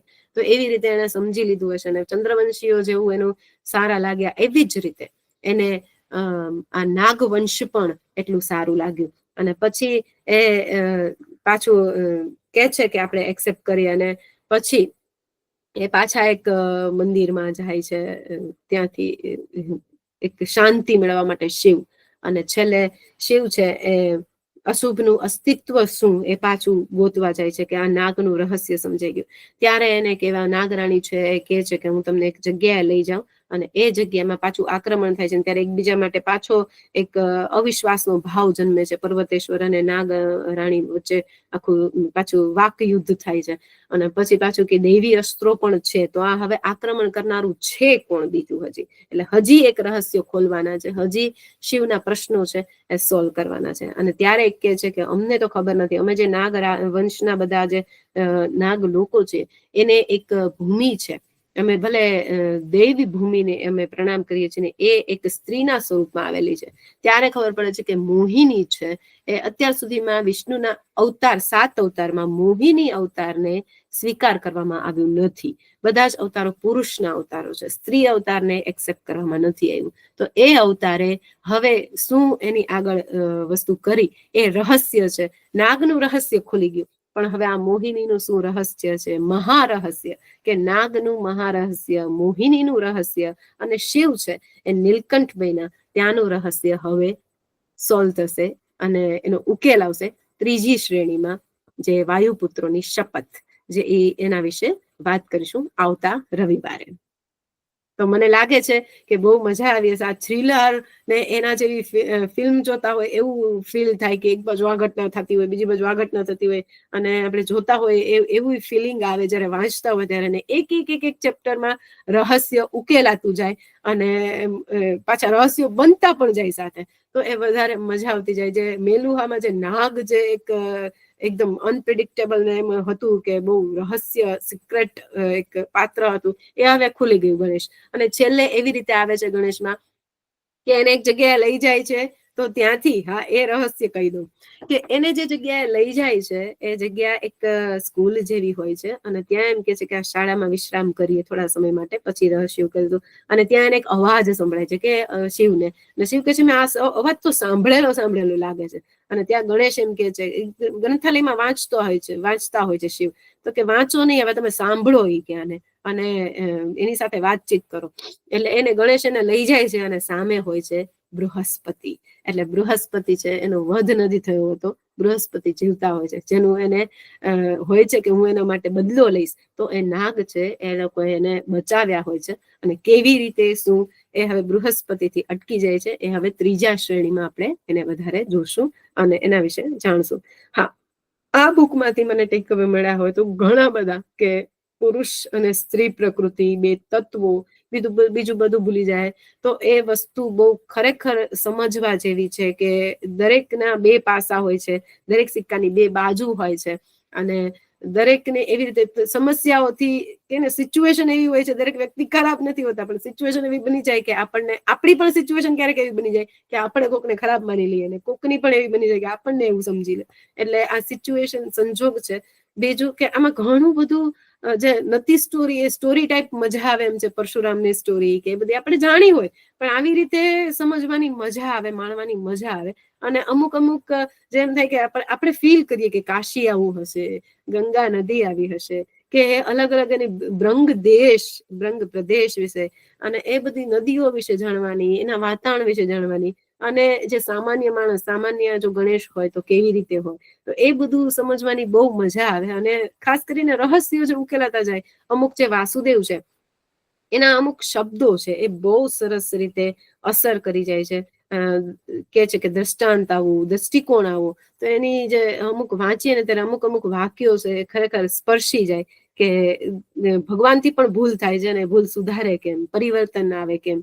તો અમુક શબ્દો ખરેખર હું એમ કહીશ કે ત્રીજું ચેપ્ટર બહુ સરસ છે, બહુ સરસ રીતે વર્ણન કરવામાં આવ્યું છે એમાં. અને છેલ્લું ચેપ્ટર, છેલ્લા 2 ચેપ્ટરમાં બહુ સરસ આખું આમ ફિલોસોફી આપી હોય ને એવું લાગે, કે દર્શન આપણને થાય કે ખરેખર આ સ્ટોરીને બાજુમાં મૂકી, માઇથોલોજીને બાજુમાં મૂકીને આના આપણને મજા આવે એવું ફિલિંગ થાય, એ વાક્યો આપણને સ્પર્શી જાય ખરેખર. અને હવે આવતા રવિવારે ત્રીજા સિરીઝમાં આપણે આનું વધારે રહસ્યો ઉકેલશું. Thank you. ખૂબ જ સરસ. આપણે જે ખાસ કરીને જે કાશીના સૌંદર્યનું વર્ણન કર્યું છે, ખૂબ જ સરસ કર્યું. આપણે આખા કલાકમાં આખું આ પુસ્તક વણી લીધી, બધા એના રહસ્યો પણ વણી લીધા. હવે કોઈને કોઈ પ્રશ્ન હોય કે કોઈ અભિપ્રાય કરવા હોય તો પ્લીઝ અનમ્યુટ કરીને કહી શકો છો.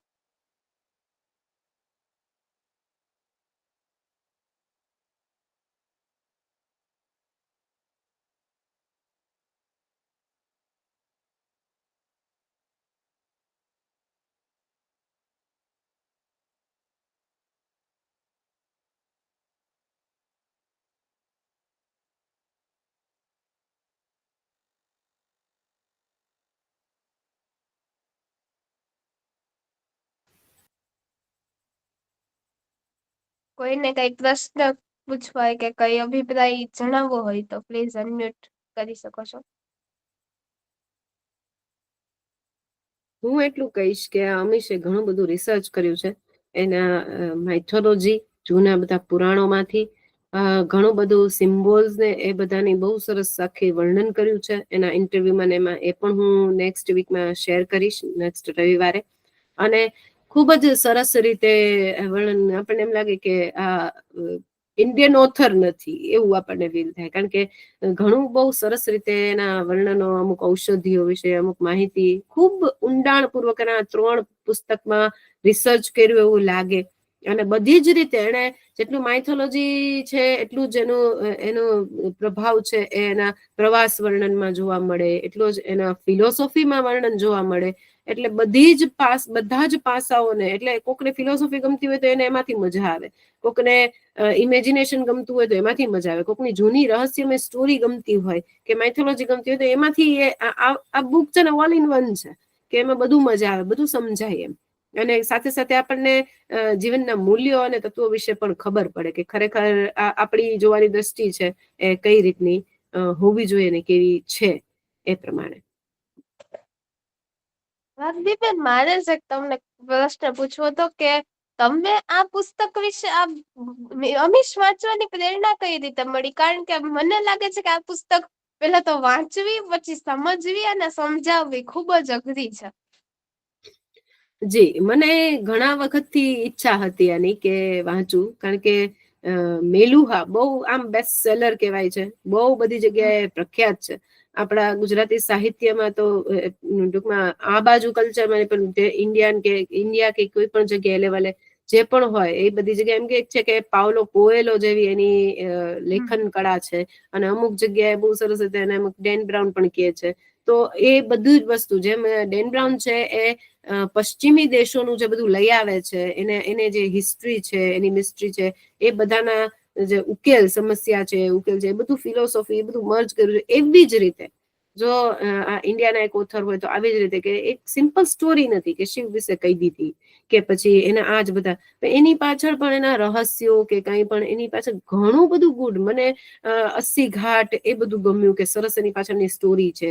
જે બધા ત્યાં જાતા હોય ત્યાં અનુભવ્યું હોય કે એને ખ્યાલ હોય, પણ પછી આ રીતે જે બધું વર્ણન જે કર્યું છે એની પાછળની સ્ટોરી છે, બિહાઇન્ડ સ્ટોરી, તો એમાં મને વધારે રસ છે. તો મને એક પેલા તો કહું કે મને મહાદેવ શરૂઆત એમ કરું કે આમાં એક કે છે ઓમ નમઃ શિવાય, તો એની પાછળનું એક બહુ સરસ વાક્ય કે છે કે બ્રહ્માંડમાં છે એ ઓમ છે, મહાદેવ છે, બ્રહ્માંડમાં સત્ય છે. તો એ એમ કે છે કે ઓમ નમઃ શિવાય, જે શિવ છે એ બ્રહ્માંડનો ભાગ છે, એને હું નમન કરું છું. અને બીજામાં એમ કે છે, બીજા ભાગમાં સત્યમ શિવમ સુંદરમ, તો એ કે શિવ જ સત્ય છે, શિવ છે એ સૌંદર્ય છે, અને બંને છે શિવ અને શક્તિ, એટલે કે પુરુષ અને સ્ત્રી, સૂર્ય અને ચંદ્ર. અને એવી જ રીતે એ દરેકમાં અલગ અલગ રીતે એવા ટેગ કરે છે. અને એ ખરેખર સમજવાની મજા આવે કે મહાદેવ છે અને સામાન્ય વ્યક્તિ તરીકે હોવા, એને આખી એનો પ્રવાસ વર્ણન કે આપણે શિવ મહાપુરાણ વાંચતા હોય એવું આપણને ફીલ થાય. અને મહાદેવ મારા પણ ફેવરેટ. અને અમીશ એમ કે છે આગળ પ્રસ્તાવનામાં કે મેલુહા લખ્યા પછી ઘણાને એવું થાય છે કે શિવ છે એ મારા તમારા ફેવરેટ છે, તમે બીજા વિશે લખો છો, શિવમાં બહુ સરસ લખ્યું છે, વર્ણન કર્યું છે. તો એને જવાબમાં એમ કીધું છે કે બધા પ્રકૃતિમાં બધા એક જ છે, એક જ બ્રહ્મ છે, એક જ ઈશ્વર છે. આપણે એને શિવ અને રામ ને વિષ્ણુ ને બ્રહ્મા ને એ રીતે વિષ્ણુ કૃષ્ણને એવી રીતે વર્ણવીએ છીએ, પણ છે એક જ સાદ, એક જ ઉર્જા, એક જ ઓમ.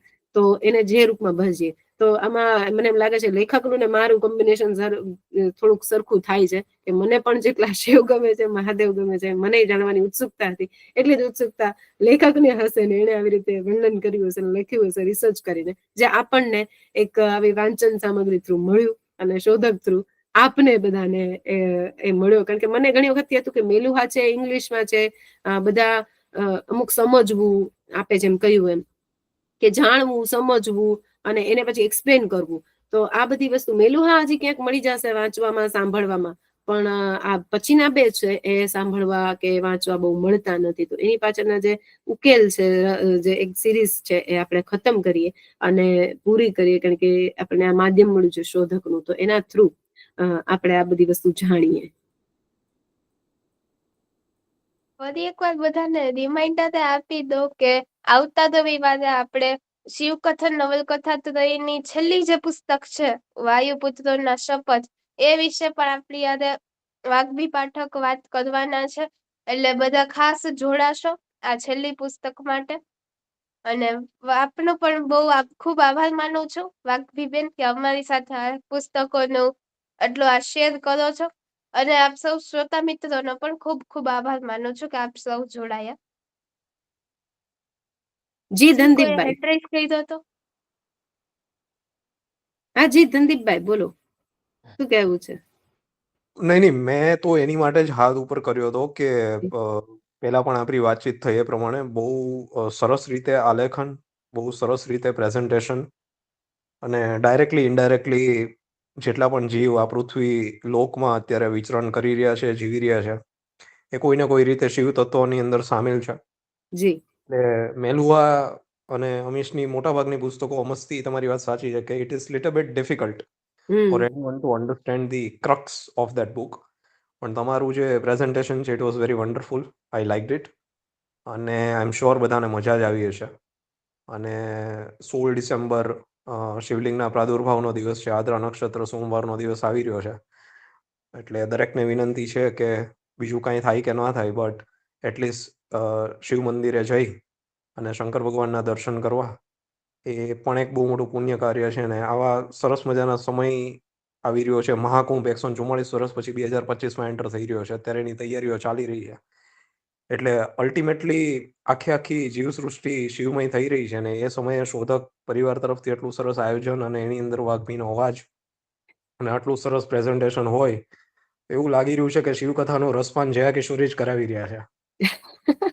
બસ એટલી ઉપાધિ નહીં, પણ મને બસ એવું થયું કે મેલુહા પછી, મેલુહા જનરલી પોપ્યુલર છે એટલી બધી, પણ પછી જે નાગ વંશ છે કે સિક્રેટ ઓફ નાગાસ છે એ અને વાયુપુત્ર છે એટલી બધી પોપ્યુલર નથી. તો એ વિશે પણ લોકો જાણે ને સમજે એ મને થોડું હતું, એટલે મેં સિરીઝ એટલા માટે જ કરી. નહીં, બહુ જ સારો એટેમ્પ્ટ છે, અને પ્લીઝ કીપ ધીસ અપ, અને looking forward to listen you more. Thank you so much.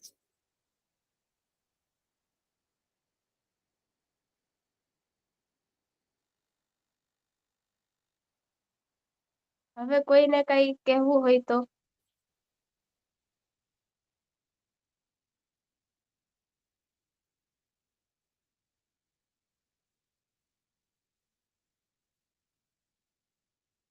આજની આપણા બુક ટોક સમાપ્ત કરીએ.